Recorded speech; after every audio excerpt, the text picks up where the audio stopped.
여러분을 축복합니다. 우리 김승수 목사님 늘 저를 소개할 때 언제나 청년이라고 소개해 주셔서 제 마음도 늘 청년이라고 생각하는데 이제 몸이 그렇지 않은 것을 하루하루 깨닫고 있습니다. 우리 카운트다운 집회 함께 하신 여러분들을 축복하고, 여러분의 일평생의 삶 속에 내 인생이 하나님께 사로잡힌 하나님의 나라의 일꾼으로 내가 헌신한 때가 언제인가 라고 돌이켜볼 때, 카운트다운 집회였다, 이렇게 고백할 수 있게 되기를 바랍니다. 여러분의 인생에서 적어도 한 번 이상은 그런 경험이 꼭 있어야 합니다.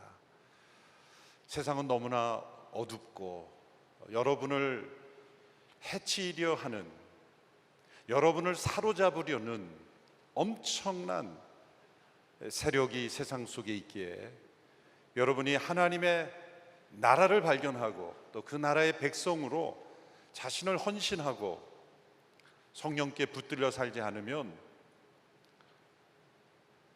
우리의 삶 속에 하나님이 주시는 그 부요한 축복을 누리지 못하게 될 위험성이 너무나 많기 때문입니다.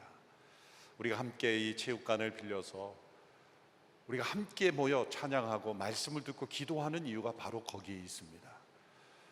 우리가 혼자서도 할 수 있지만 우리 한 사람 한 사람이 홀로 있을 때 때로 연약할 수 있다는 것을 우리가 알기에, 우리가 함께 모여서 예배하고 또한 하나님 나라의 백성으로 우리 자신을 드리는 귀한 시간이 필요한 것입니다. 이 카운트다운 집회가 여러분에게 그런 집회가 되기를 바랍니다. 여러분 모두 한 사람 한 사람 여러분 앞에 놓여 있는 장애물들로 인하여 힘들 수 있습니다. 대학생들은 당장 학점, 졸업 이후의 취업, 또 졸업한 이들은 직장 생활에서의 어려움, 진로, 결혼, 여러분 앞에 인생에 놓여 있는 여러 가지 이 과제들 앞에 때로 여러분들이 위축될 수 있습니다. 그 모든 위기와 상황을 어떻게 넘어설 수 있을까? 첫 번째는 인생을 전체를 한번 바라보는 것입니다. 우리의 과거로는 우리의 출생부터 지금까지, 그리고 앞으로 우리가 하나님의 부르심을 받는 그날까지 우리의 전 인생을 놓고 현재를 바라볼 때 우리는 지혜를 얻을 수가 있습니다. 두 번째는 이 역사와 우주 전체를 바라볼 수 있는 시각이 필요합니다. 우리 개개인의 인생, 너무나 중요한 문제이지만 때로는 그 인생의 문제에 집착함으로써 해결되지 않는 문제가 더 많습니다. 오히려 이 역사와 이 세상 전체를 다스리시는 이 하나님의 스토리, 이 빅 스토리, 이 우주 전체를 주관하시는 이 역사를 꿰뚫는 그런 이야기를 우리는 바라볼 필요가 있습니다. 우리가 지금 모두 지금 자리에 앉아 있죠. 앉아 있다고 생각할 뿐입니다.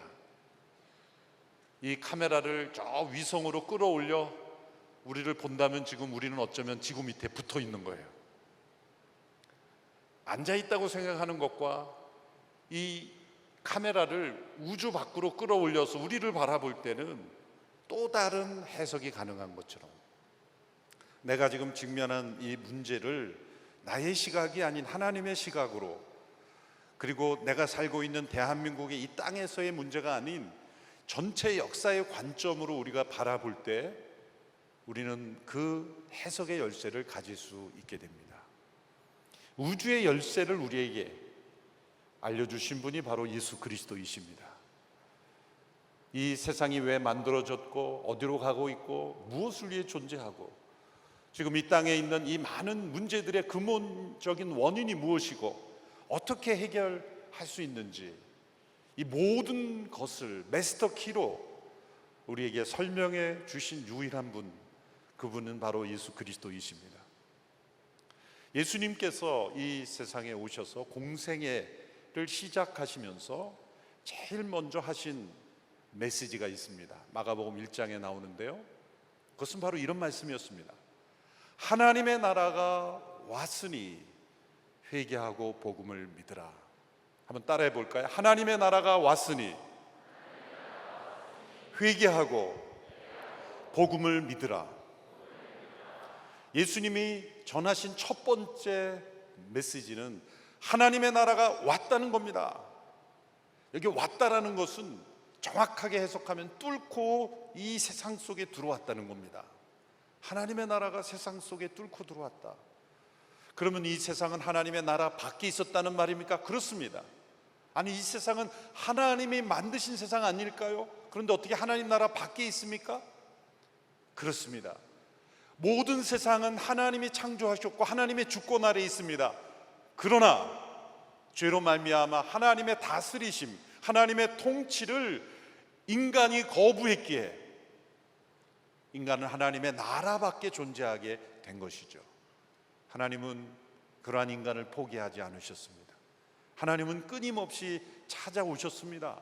역사 속에 찾아오셨습니다. 그리고 역사 속에 뚫고 들어오셨습니다. 그리고 하나님의 나라가 예수 그리스도 그분을 통해 왔습니다. 우리가 하나님 나라를 찾아가는 것이 아닙니다.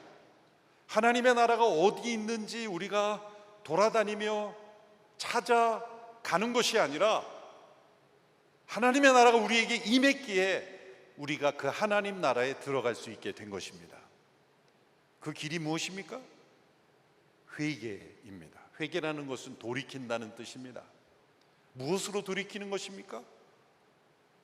하나님을 거부한 이 세상 속에 살던 우리들, 하나님을 거부함으로 나의 나라, 나의 세상, 우리의 나라에 살고 있던 우리들이 하나님 나라 밖에 있다는 것을 인정하는 것입니다. 그리고 돌이키는 것입니다. 우리가 그 나라에 들어가기를 원합니다. 그것이 회개입니다. 그러나 그것은 우리 마음대로 되는 것은 아닙니다. 우리가 들어가겠다고 들어갈 수 있는 나라가 아닙니다. 그 나라의 문이 열려 있기 때문에, 그리고 그 나라로 우리를 초청하시는 분이 계시기 때문에 들어갈 수 있게 되는 것입니다. 예수님께서 말씀하신 누가복음 15장의 비유 가운데 집을 나간 둘째 아들 탕자라고 말하죠. 그 아들이 허랑방탕하게 살다가 되돌아왔습니다. 그런데 아버지가 그 아들을 기뻐 환영하며 잔치를 베풀었습니다. 그런데 중요한 그 비유의 포인트는 아들이 돌아왔기 때문에 아버지가 잔치를 베풀어 준 것이 아니라는 것입니다. 그럼 무엇입니까? 아버지는 그 아들이 돌아오기 전에도 아들을 용서하고 기다리고 있었다는 겁니다. 아들이 돌아왔기 때문에 돌아온 그 모습을 보고 아버지가 아들을 비로소 용서한 것이 아니라, 아버지는 그 아들이 집을 나가 있었을 때 아직 아버지께로 돌아오지 않았던 그 상태에서도 아버지는 아들을 기다리고 있었습니다. 용서하고 기다리고 있었습니다. 언제든지 아버지께로 돌아오면 그 아들을 환영하고 기뻐하며 잔치를 베풀며 축복할 수 있는 그 마음으로 아들을 찾고 기다리고 있었다는 거죠. 우리가 아버지의 나라로 돌아가려고 합니다. 하나님 나라로 들어가고 싶습니다. 그래서 하나님이 우리를 비로소 받아주시는 것이 아니라, 하나님은 예수 그리스도의 십자가 안에서 우리를 이미 용서하고 기다리고 계십니다. 그리고 그 나라로 우리를 초청하고 계십니다. 그것이 회개입니다. 그리고 복음을 믿으라 그랬습니다. 복음을 믿는다는 것은 무엇입니까? 하나님의 나라가 왔고 예수님의 십자가를 통해서 하나님의 나라를 반역하게 했던 이 모든 사단의 세력들이 완전히 진멸되고 완전한 하나님의 나라가 임할 것, 그것이 복음입니다. 그 복음을 믿으라는 겁니다. 우리가 복음을 믿고 예수님을 믿는다는 것은 이 우주 전체에 얽혀진 스토리를 이해하는 것입니다. 과학적인 탁월한 지식이 있고 비즈니스에서 많은 돈을 벌어도 풍부한 문학적 능력이 있어도 사람들이 깨닫지 못하는 것이 있습니다. 그것은 이 우주 전체를 둘러싸고 있는 이 하나님 나라의 진리, 이것은 오직 예수 그리스도 그분을 통해서만 우리는 깨달을 수가 있는 거예요. 그것이 복음입니다. 하나님의 나라가 왔으니 회개하고 복음을 믿으라. 그 복음은 우리를 하나님의 나라로 초청할 뿐만 아니라 하나님의 나라의 파이오니어로, 하나님 나라의 증거자로, 우리가 살고 있는 이 세상이 전부가 아니라는 것, 우리는 또 다른 영원한 세상을 위해 창조되었다는 것, 그것을 증거하는 증거자로 우리를 부르시고 계시다는 겁니다. 킹덤 파이오니어, 이 말씀 속에, 이 두 단어 속에 예수님 말씀하신 하나님 나라가 왔으니 회개하고 복음을 믿으라는 주님의 음성이 담겨 있습니다. 예수님께서 이 하나님 나라의 진리를 설명하기 위해서 비유로 말씀하셨는데, 가장 많은 비유를 농부가 씨를 뿌리고 밭에서 이 열매를 거두는 그 비유로 말씀하셨습니다. 마태복음 13장 제일 먼저 나오는 비유가 씨 뿌리는 농부의 비유입니다. 씨를 뿌리는 농부가 밭에 씨를 뿌리고 그리고 그 밭에서 소출을 얻는 이 아주 단순한 원리, 그 원리를 통해서 하나님의 나라와 이 세상과 그리고 하나님 나라의 회개한 백성들과의 관계를 설명해 주셨습니다. 예수님의 비유는 너무나 단순하지만 가장 심오하고 가장 중요하고 가장 근본적이고 모든 것을 꿰뚫는 진리를 예수님은 알려주셨어요. 그 씨 뿌리는 농부의 비유입니다. 여기서 씨는 무엇을 의미할까요? 하나님의 말씀이기도 하고 하나님의 백성들이기도 합니다. 밭은 세상입니다. 그리고 씨를 뿌리는 농부는 하나님을 의미합니다.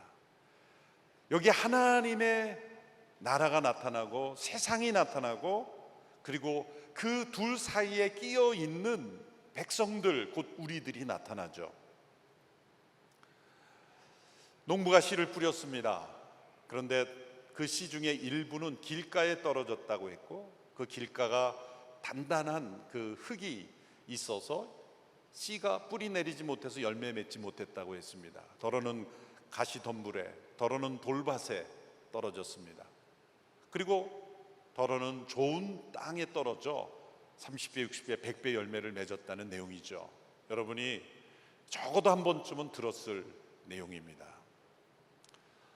목사님, 저 처음 듣는데요. 실망하지 마십시오.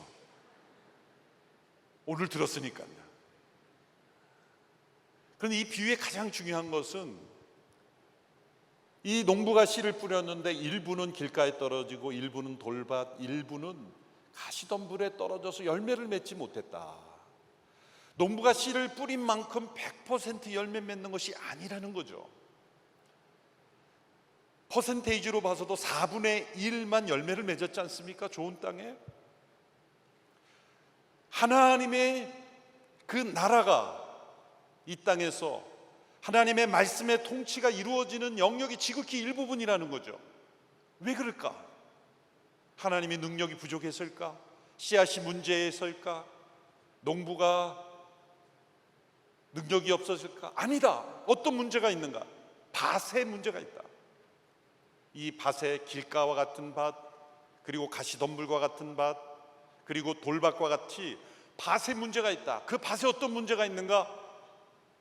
하나님의 다스리심을 거부하는, 하나님의 통치에 반항하는 세력들이 세상에 존재한다는 거예요. 하나님이 전지전능하시다면서요. 하나님이 능력이 많으시는데 왜 그 세력을 제압하지 못하십니까? 그것은 하나님이 인간을 자유의지를 가진 존재로 창조하셨기 때문에, 스스로 선택할 수 있는 존재로 만드셨기 때문입니다. 하나님이 인간을 창조하실 때 인간이 하나님을 배반할 수 있는 가능성까지 주셨기에 완전한 자유를 주신 존재로 창조하셨기 때문이에요.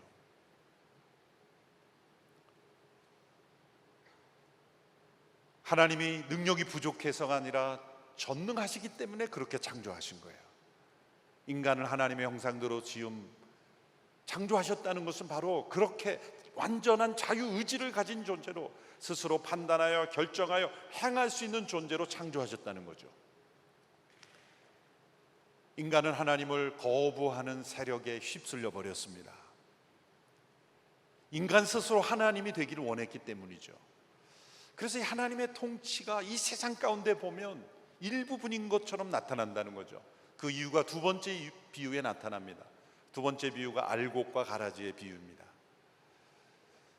그 비유 속에서 나타나는 건 뭡니까? 가라지를 뿌려놓은 원수가 있다. 하나님의 원수가 있다. 하나님을 대적하는 세력이 있다.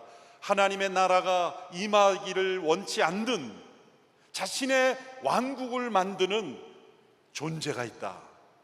성경은 그 존재를 사탄이라 말하고 그 사탄의 졸개들을 모든 마귀 혹은 귀신, 악한 영들이라고 말하고 인간이 그런 사탄 그리고 악의 영들에 휩쓸려 불순종에 빠져 있다고 말합니다.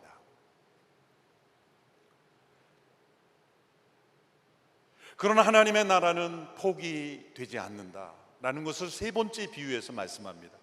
그것은 누룩과 이 겨자씨의 비유입니다. 적은 누룩이 밀가루 반죽에 넣어졌을 때 그 누룩이 밀가루 전체를 부풀게 한다는 거죠. 겨자씨가 땅에 떨어져 심겨졌을 때 점점점 자라나 많은 새들이 깃드는 나무가 된다. 이 엄청난 변화가 일어난다는 거죠. 여러분, 세상의 모든 물리적인 법칙은 많은 것이 적은 것을 압도해 버립니다. 깨끗한 연못이 있는데 홍수가 나서 범람해서 흙탕물이 그 연못을 덮치면 그 깨끗한 연못물은 전부 흙탕물이 되어버리는 거죠. 많은 양이 적은 것을 덮치면 언제나 적은 것은 많은 것을 휩쓸려 가게 되어 있어요.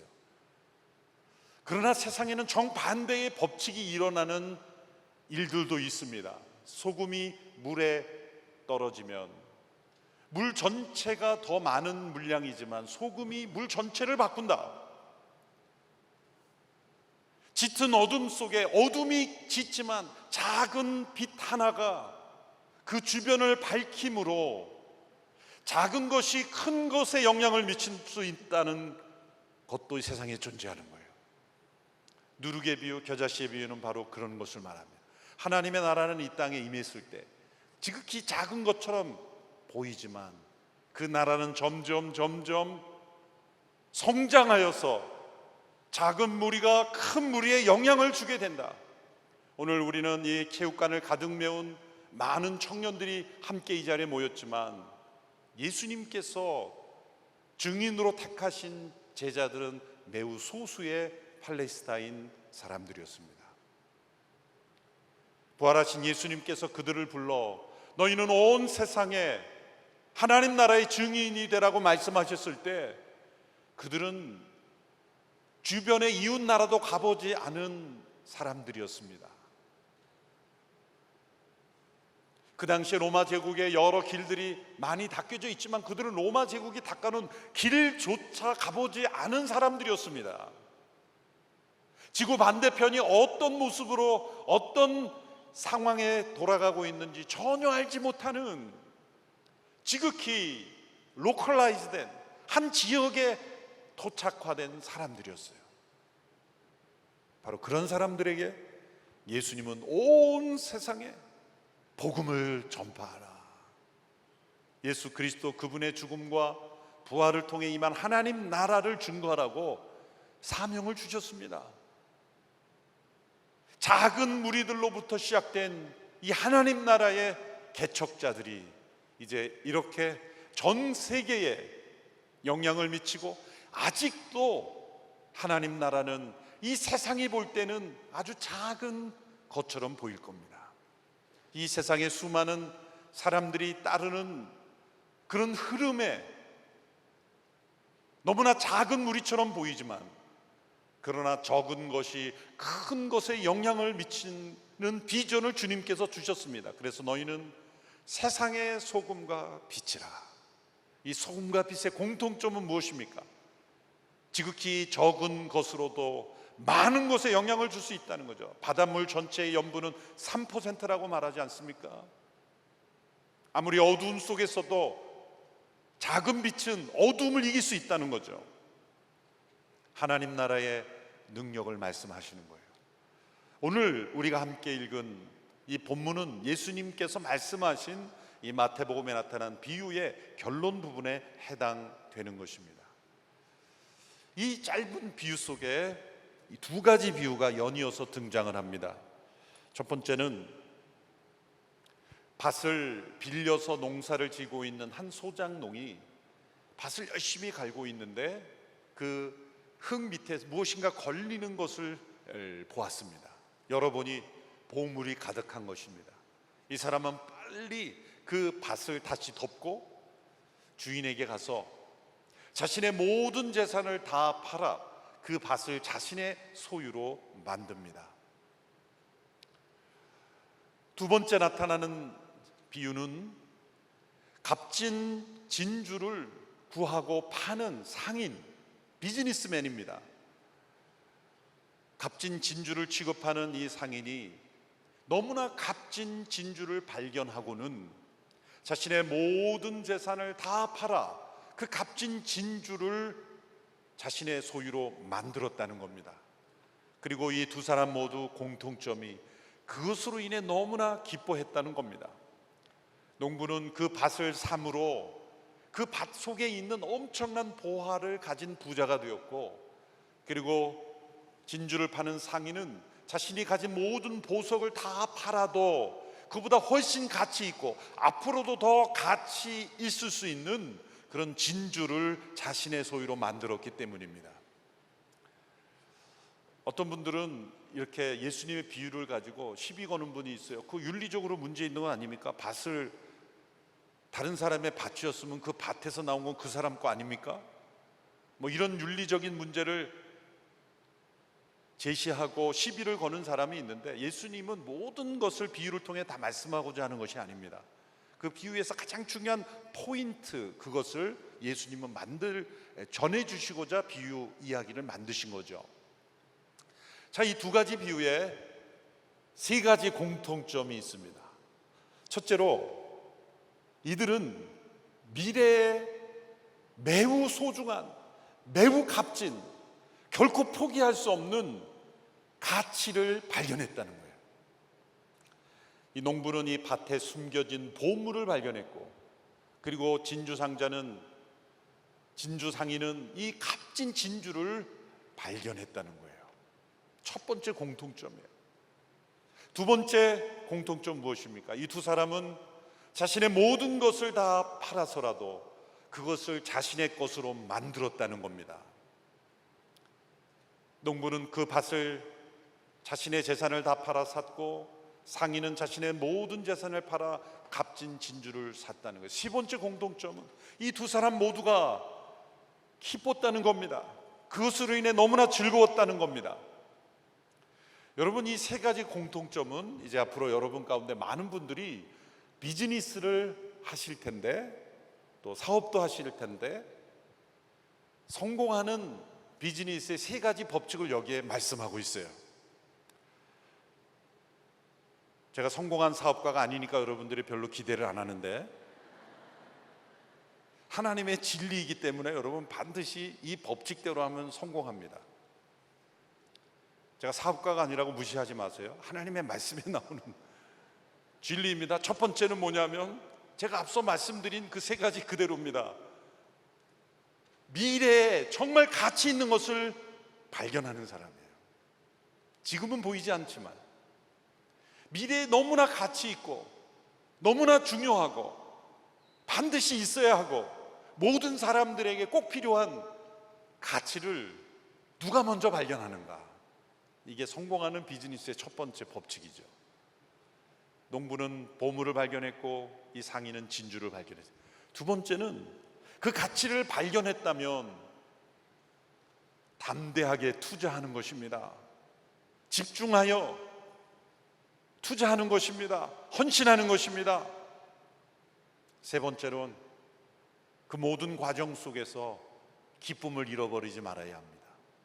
세상에 많은 재물을 얻고도 가정이 깨지고 세상에 높은 지위를 얻고도 자신의 삶에 불안과 좌절을 겪는다면 무엇을 위한 사업이겠습니까? 그것이 우리 자신에게 기쁨이 되고 그리고 큰 행복이 되어야 하는 것이죠. 그게 진정한 비즈니스의 성공입니다. 예수님께서 하나님 나라의 비유를 설명하실 때 지금 어떤 영역의 이야기를 가져오셨습니까? 비즈니스야, 사업이에요. 예수님의 하나님의 나라는 교회 안에 갇힌 하나님의 나라가 아니라는 거죠.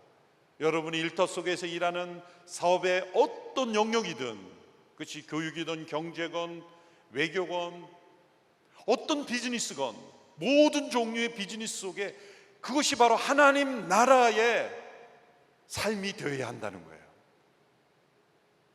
하나님의 진리는 모든 영역의 진리이기 때문이에요. 그런데 하나님의 나라는 이렇게 세상 속에 숨겨진 것처럼, 감추인 것처럼, 씨앗이 땅에 심겨진 것처럼 보이지 않고 나타나지 않을 때가 많습니다. 그래서 그 하나님 나라를 발견하는 노력이 있어야 합니다. 이 밭에서 보물을 발견한 농부는 우연처럼 발견했죠. 그리고 상인은 열심히 찾고 찾아다니다가 이 진주를 발견했습니다. 우리가 우연처럼 발견하든 애써 노력을 하든 사실은 하나님께서 나를 찾아와 주셨기 때문에 내가 하나님 나라를 발견할 수 있게 된 겁니다. 내 능력으로, 내 지혜로, 내 노력으로 하나님 나라가 발견된 것이 아닙니다. 하나님께서 보여주셨기 때문이에요. 나를 찾아오시는 그 하나님은 때로 숨바꼭질을 하는 것처럼 하나님께서 찾아오십니다. 여러분 가운데 지금까지 숨바꼭질 일단 해보신 분 손 들어보세요. 숨바꼭질. 예. 내려보시고 숨바꼭질이 뭔지 난 도저히 모르겠습니다. 그분은 인성에 큰 문제가 있을 수 있습니다. 지금이라도 이 집회 막히고 꼭 어딘가에 가서 숨바꼭질이 무엇인지 한번 꼭 해보시기 바랍니다. 숨바꼭질을 안 하면 하나님 나라의 진리를 깨닫는데 심각한 장애가 생겨요. 왜 그런지 제가 설명해 드릴게요. 제가 선교지를 요즘은 잘 못 가지만 예전에 갈 때마다 꼭 물어봐요. 이 나라에, 이 민족에 숨바꼭질이 있습니까? 있어요. 전 세계 어딜 가든 숨바꼭질이 있어요. 저 사막에 가도 있고 저 밀림에 가도 있고. 어떻게 그렇게 전 세계 공통적인 게임이 될 수 있을까? 왜 그런지 아세요? 인간이 하나님과 더불어 최초로 한 게임이 숨바꼭질이에요. 아담아, 내가 어디 있느냐? 제가 두려워서 숨었나이다. 하나님과 최초로 타락한 인간이 한 게임이 숨바꼭질이에요. 본능적인 게임이에요. 두려워서 숨었나이다. 숨는 인간을 끊임없이 찾아오시는 하나님. 그래서 이 숨바꼭질, 너무나 하나님과의 관계에 중요한 것입니다. 그런데 이 숨바꼭질을 하면 여러분이 어린 시절에 되돌아가서 많은 분이 해보셨기 때문에 술래가 눈을 감고 있지 않습니까? 그러면 이제 그 친구들이 어딘가에 숨습니다.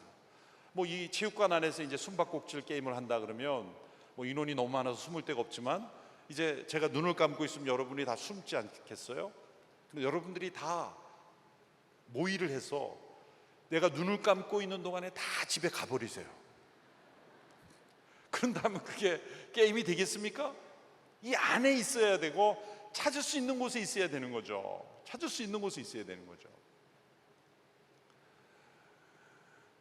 그런데 이제 부모님과 자녀, 어린 자녀가 이 가정에서 숨바꼭질을 한다고 생각해 보세요. 이제 부모님이 이제 술래가 되면 아이들이 숨습니다. 그러면은 부모님들은 빨리 끝내고 싶잖아요. 힘드니까. 그리고 이제 눈을 감고 있으면 자녀가 숨습니다. 그러면 부모들은 꼭 물어봐요. 숨었니? 그럼 아이는 꼭 대답합니다. 네. 소리를 듣고 찾아가는 거죠. 그러면 아이는 깜짝 놀랍니다. 엄마 아빠는 왜 이렇게 잘 찾아? 아이가 순례가 됩니다. 정반대가 되었어. 아이가 눈을 감고 있습니다. 그런데 엄마가 숨습니다. 그런데 엄마가 성격이 조금 고약합니다. 안방에 옷장에 들어가서 옷장 문을 꽉 닫고 문을 잠가버리는 거예요. 그런다면 그 아이가 엄마를 찾을 수 있겠습니까? 머지않아 곧 울어버리고 난리가 나는 거죠. 지혜로운 엄마는 어떻게 할까요? 옷장에 숨더라도 옷장 정도는 숨어야 숨바꼭질 게임이 재밌죠. 문을 3분의 1처럼 열어놓습니다. 아이가 들어옵니다. 아이는 방만 쳐다보고 문이 열려 있다는 그 옷장 안에 엄마가 숨을 수 있다는 가능성조차 생각을 못하고 그냥 방만 보고 다시 나갑니다. 그러면 지혜로운 엄마는 어떻게 합니까? 무식한 엄마는 이것도 못 찾니? 그럴 거예요. 지혜로운 엄마는 문소리를 끽 하고 내줍니다. 그러면 다시 아이가 찾아옵니다. 어디서 소리가 났는데, 그런데 차마 그 안에 엄마가 숨어 있다는 것을 생각하지 못하고 다시 또 나갑니다. 이제 엄마는 다시 기침을 합니다. 기침을 합니다. 기침 소리를 듣고 아이가 다시 옵니다. 그리고 옷장 안에 들여다봅니다. 그리고 엄마를 찾습니다. 찾았다. 그 아이의 표정을 보면 자기가 능력이 있어서 찾은 줄 알아요. 그렇게 엄마를 찾아놓고 어머니 감사합니다, 찾게 해주셔서 감사합니다라고 말하는 아이는 없죠. 자, 이 엄마 아이의 숨바꼭질을 보면 그것은 마치 하나님께서 우리에게 자신을 나타내 주시는 그 과정과도 같습니다. 하나님은 보이지 않으시는 하나님이시나 하나님은 우리에게 하나님을 찾고 찾으라고 말씀하셨어요. 찾으라고 말씀하셨고 우리가 찾아도 나타내 주시지 않는다면 그 하나님은 우리를 속인 하나님이 되겠죠. 그런데 우리가 찾을 필요가 없이 하나님의 나라를 완전히 이 세상 속에 드러내신다면 그 세상은 종말입니다. 많은 사람들이 하나님이 살아계심을 좀 완벽하게 드러내시죠. 왜 우르보로 찾으라 그럽니까?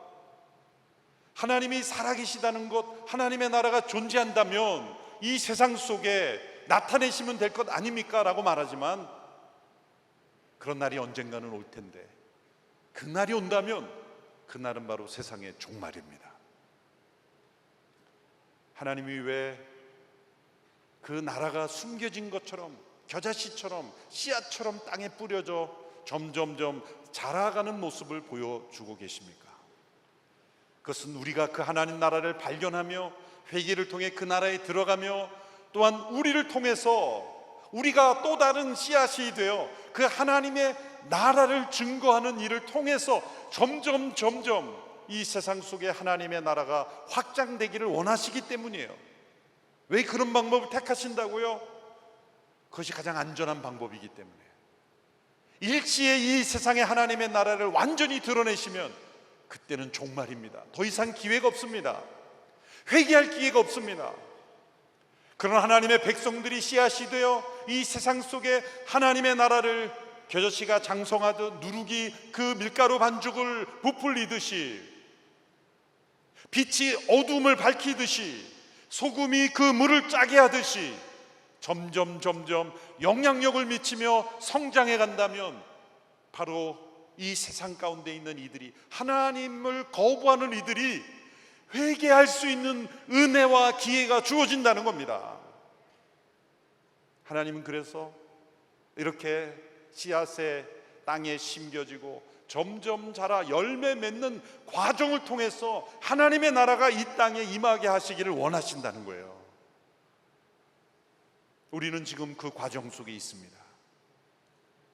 그러나 이 땅에는, 이 세상 속에는 그 하나님의 말씀을 거부하고 하나님의 백성들을 대적하고 하나님의 교회를 대적하고 하나님의 말씀이 열매 맺지 못하도록 하는 원수들이 뿌린 가라지가 있고, 원수들이 그 기운을 막고 있고, 원수들이 그 하나님의 통치를 거부하도록 하고 있어요. 그러므로 이 땅은 영적 전쟁의 땅입니다. 그 땅의 기운을 가져가서 하나님의 다스리심이 나타나지 못하도록 하는 이 땅 가운데 하나님 나라의 파이오니어들이 필요한 거예요. 이 말씀을 뿌리고 그리고 자신이 씨앗이 되어 이 하나님의 나라를 이 세상 속에 증거하는 자들이 필요한 거예요. 그 일은 억지로 할 수 있는 일이 아니에요. 오늘 이 비유 속에 나타난 세 가지 단계를 다시 생각해 보십시오. 이들은 포기할 수 없는 너무나 값진 보물을 발견했습니다. 발견이 제일 처음이에요. 그 발견한 반응은 무엇입니까? 모든 것을 다 팔아도 그들은 기뻤습니다. 왜? 더 가치 있는 것이기 때문이에요. 여러분, 하나님의 나라를 발견하기 위해 여러분의 모든 인생을 팔으라는 것은 복음이 아니에요. 정반대입니다. 하나님의 나라가 임했기에 여러분의 모든 인생을 다 드려도 여러분은 기뻐할 수 있는 가치가 있는 나라라는 거예요. 여러분의 마음속에 그러한 하나님의 나라가 임한 기쁨이 없다면, 나는 하나님의 나라가 임했다는 것을 발견했는지를 되돌아봐야 되는 것입니다. 이 나라는 반드시 들어가야 하는 나라요, 반드시 발견해야 되는 나라요, 반드시 그 나라가 내 안에 임하고 우리 안에 임하고 그리고 언젠가 반드시 임할 나라이기 때문에 우리는 그 나라의 백성으로 이 땅에서 살아가야 하는 거예요. 이 하나님 나라의 가치를 발견하고 자신의 모든 것을 다 판 사람들이 있죠. 대표적인 사람이 바로 사도 바울이죠. 사도 바울은 빌립보서 3장에서 이런 고백을 했습니다. 한번 말씀을 자막을 통해 한번 읽어볼까요? 빌립보서 3장 7절에서 9절의 말씀, 우리 한 목소리로 함께 읽겠습니다. 시작. 그러나 내게 유익하던 것들을 나는 그리스도 때문에 다 해로운 것으로 여깁니다. 내가 참으로 모든 것을 해로 여기는 것은 내 주 그리스도 예수를 아는 지식이 가장 고상하기 때문입니다. 그분으로 인해 내가 모든 것을 잃어버리고 심지어 배설물로 여기는 것은 내가 그리스도를 얻고 그 안에서 발견되기 위한 것입니다. 발견되기 위한 것입니다. 사도 바울은 자신에게 유익하던 모든 것, 그것을 해로 여길 만큼 예수 그리스도를 아는 지식, 그 지식은 무엇입니까? 하나님 나라에 관한 진리예요. 하나님 나라에 대한 진리를 발견하였기에, 그 안에서 나를 발견하였기에 내가 지금 하나님 나라 안에 있구나. 내가 회개를 통해 복음을 믿고 하나님 나라 안에 있을 뿐만 아니라 하나님께서 나를 하나님 나라의 파이오니어로, 개척자로, 증거자로 부르셨다는 것을 발견하였기에 그는 자신에게 유익한 모든 것을 다 잃어버려도 조금도 무너지지 않았습니다. 도리어 기뻐했습니다. 그뿐만 아닙니다. 히브리서 10장에 보면 믿음의 사람들의 모습을 보십시오. 히브리서 10장 33절의 말씀을 함께 보겠습니다. 시작. 여러분은 때로 비방과 환난을 당함으로 공개적인 구경거리가 되기도 했고 또 때로는 이렇게 살아가는 사람들의 동료가 되기도 했습니다. 또한 감옥에 갇힌 사람들과 함께 아파하고 여러분의 재물을 빼앗기는 것도 기쁨으로 감당했습니다. 이는 여러분이 보다 나은 영원한 재물이 있는 줄 알았기 때문입니다. 히브리서 11장 25절 26절도 같이 한번 읽어보겠습니다. 시작. 그는 잠시 죄악의 쾌락을 즐기는 것보다 오히려 하나님의 백성과 함께 고난받기를 더 좋아했습니다. 그는 그리스도를 위해 당하는 수모를 이집트의 보화보다 더 가치 있는 것으로 여겼습니다. 이는 그가 상을 바라보았기 때문입니다. 더 가치 있는 것, 가장 중요한 것, 결코 포기할 수 없는 것, 그것을 발견한 사람은 곧 하나님의 나라에 가치를 발견하고 그 나라의 실제를 경험하고 그 나라의 회개를 통해 복음을 믿음으로 그 나라에 들어간 사람은 그 증거가 무엇입니까? 이 땅에서 자신에게 유익한 모든 것이 다 잃어버려질지라도, 그 모든 것을 드릴지라도 조금도 아까워하지 않는다는 거죠. 여러분, 어떤 헌신이든지 어떤 봉사이든지 억울하다고 생각하면 절대로 하지 마세요. 왜냐하면 그것은 도리어 여러분의 영혼을 망가뜨릴 수 있기 때문이에요. 도리어 멈추라는 하나님의 신호입니다. 하나님의 나라는 그렇게 가짜로 경험할 수 있는 것이 아니라는 거죠. 하나님의 나라는 여러분의 일손이 필요한 것이 아닙니다. 여러분의 헌신이 필요한 것이 아닙니다. 여러분의 물질도 필요한 것이 아닙니다. 하나님은 도울 존재가 필요한 것이 아닙니다. 도리어 그 하나님의 전지전능한 능력을 힘입고 하나님의 나라의 그 능력과 은혜를 누릴 자녀들이 하나님은 필요한 것이에요. 그래서 그 나라로 여러분을 초대하시는 것입니다. 그 나라가 여러분에게 발견되었다면 이 세상의 어떤 것도 조금도 아까워하지 않을 수 있어요. 여러분의 젊음, 여러분의 일평생을 하나님께 온전히 바쳐도 조금도 아까워할 수 없습니다. 도리어 오늘 사도 바울의 고백, 이 히브리서 나타난 믿음의 사람들의 고백처럼 도리어 기뻐할 수 있는 것입니다. 위튼 대학 출신의 선교사로서 젊은 나이에 아우카 부족에 순교하신 짐 엘리엇의 고백, 이 고백이 우리에게 남아있는 것은 축복이죠. 이 고백을 여러분 계속 여러분의 젊음의 때에 함께 살펴보아야 합니다. 함께 이 고백을 읽어볼까요? 자막에 나왔나요? 예. 영어가 편한 분은 영어로 읽으시고 한글이 편한 분은 한글로, 한글은 위에 번역만 읽으시면 됩니다.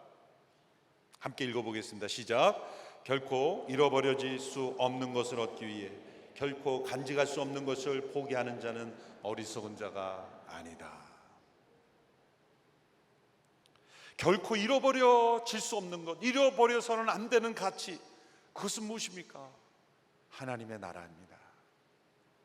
그 나라는 반드시 존재하고 그 나라는 반드시 완전히 임할 것이기 때문입니다.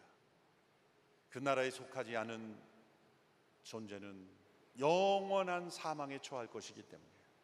만일 그 나라에 들어감을 경험했다면 그 나라를 위해서 이 농부와 상인이 모든 것을 다 팔아 그 밭을 소유하고 진주를 소유함으로 기뻐하고 즐거워했다면 그것을 위하여 드려진 모든 것들은 조금도 아까운 것이 아니라는 거죠. 여러분, 이 순서를 명확하게 여러분이 깨달을 수 있게 되기를 바랍니다. 모든 것을 다 팔아야 하나님 나라를 발견할 수 있는 게 아니라 하나님 나라를 발견했기에 모든 것을 다 팔 수 있었고 또 기쁨으로 팔 수 있었고 그것이 더 나은 가치이기 때문에 이 농부와 상인은 더 가치 있는 것에 투자한 것입니다. 모든 것을 다 파는 것을 희생으로 여기지 않았다는 게 중요한 초점이에요. 억울해하지 않았다는 거죠. 모든 것을 다려 헌신했는데 하나님 나는 뭡니까? 이것은 잘못 헌신한 거예요. 진정한 헌신은 그렇게 억울하지 않습니다. 진정한 봉사는 오히려 기쁨이 더 충만하는 거예요. 하나님 나라를 위한 헌신, 그것은 여러분을 이용하려는 하나님의 방법이 아니에요. 하나님 나라가 얼마나 소중한 가치라는 것을 깨달은 자만이 누릴 수 있는 기쁨으로 여러분을 초대하신 것입니다. 이 비유에 말씀하신 예수님의 하나님 나라의 비밀을 깨닫고 우리 모두가 이 주일날 킹덤 파이오니어로서 하나님, 내가 이 말씀의 주인공이 되기를 원합니다. 이 농부가 되기를 원합니다. 이 상인이 되기를 원합니다. 그 킹덤 파이오니어로 살아가기를 원합니다. 헌신하는 복된 날이 되기를 축원합니다. 기도하겠습니다. 이 시간 함께 기도합니다. 하나님 나라가 왔으니 회개하고 복음을 믿으라. 예수 그리스도 안에서 우리에게 임한 이 하나님의 나라의 실제가 주님 내 삶 속에 체험되게 하여 주시옵소서. 나를 하나님 나라의 증거자로 파이오니어로 불러주셨습니다. 주님, 내 안에 아직 이 기쁨이 없습니다. 이 헌신이 없습니다. 주님, 그 하나님 나라가 내 안에 발견되게 하여 주시옵소서. 그 하나님 나라를 위하여 모든 것을 바쳐도 기쁨만이 가득한 인생이 될 수 있게 하여 주시옵소서. 값진 보물을 발견하고 값진 진주를 발견한 상인이 되기를 원합니다. 주님, 내 삶 속에 하나님 나라가 온전히 임하기를 원합니다. 주님께서 우리에게 가르쳐 주신 기도대로 Thy kingdom come, 주의 나라 임하소서. 나에게 임하소서. 우리에게 임하소서. 이 시간 함께 주의 이름을 부르며 기도하며 나가겠습니다. 주여, 살아계신 하나님,